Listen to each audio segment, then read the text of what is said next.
অনুরাগের ছোঁয়া ধারাবাহিকের নতুন পর্বে দেখা যায় যে আজ দীপার মনটা খুব খারাপ। তিস্তাকে নিয়ে তার যত ভাবনা। ফুল নিয়ে বের হতে কিছু দূর এসে মিশকার পাপাই ও পৃথা ম্যাডামকে দেখে চমকে উঠে দীপার সাথে আবার ভিক্টরও রয়েছে। আড়ালে দীপা শুনতে পাই ওদের সব কথা। পৃথা ম্যাডাম বলছে, স্যার এবার আমাদের টাকাটা দিন। আপনার কথা মতো কিন্তু আমার ছেলে ভিক্টর তিস্তাকে বিয়ে করেছে। শুধু বিয়ে করে থেমে থাকেনি, দীপাকেও করেছে বাড়ি ছাড়া। সবচেয়ে বড় কথা হলো লাবণ্য সেনগুপ্ত, সেজতি সেনগুপ্ত ও তিস্তার কাছে দীপা এখন ভিলেন। আর সূর্যের কাছে তো অনেক আগে ভিলেন হয়ে গেছে আমার কল্যাণে। এবার তাহলে বাজেটের বাকি টাকাগুলো দিন। কথাটা শুনে তো হতাশ হয়ে যায় দীপা। এবার কিন্তু পাপাই বাজেটের পুরো টাকাটা দিয়ে বলে এই মুহূর্তে তিস্তা যেন কিছু জানতে না পারে। ওকে ততক্ষণ পর্যন্ত আদর যত্নে রাখবে যতক্ষণ পর্যন্ত আমার আর কুমার বাবুর কাজ শেষ না হয়। ভিক্টর বলে, ওকে অযত্ন করব না।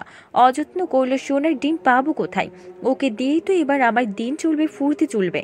তিস্তার মা বাবার টাকা দিয়েই তো এবার আমার রংমহল চলবে। পৃথা বলে, চুপ কর হারামজাদা, দেওয়ালেরও কান আছে।